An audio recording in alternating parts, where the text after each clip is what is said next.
Hello everybody, welcome back to the HardReset.Info channel. In today's video, I'll show you how to fix the fingerprint sensor not working on your INFINIX Note 60 Pro.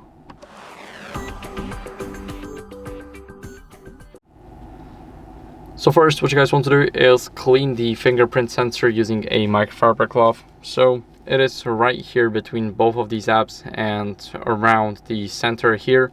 So we're gonna clean the entire area.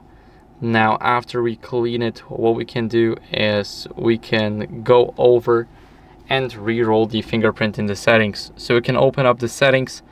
Now go to password and security. Here, click on fingerprint and of course enter the pattern. Now click on your fingerprint and click delete, and click add fingerprint again. We're gonna click next, and now we're simply gonna spam our finger in. Now if you get any notification like partial fingerprint detected or etc., you shouldn't be worried about it because it will still scan no matter what. So now our fingerprint has been scanned successfully. Let's see if it works. So this will be a great experiment.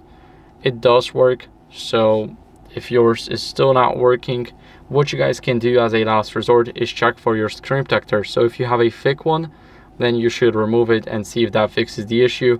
If not, and it's still not working, go to INFINIX Note 60 Pro right at the top here, click check for updates for your XOS, and if your system is up to date and even after you click check for updates it's still the same, then what you guys can do as a last resort is scroll all the way down to system, click reset phone, and click erase all data. But before that, make sure to always back up to Google Drive. So that's basically it for the video. I hope it was helpful. If it was, then leave a like, subscription, and a comment, and I'll see you in the next one. Bye.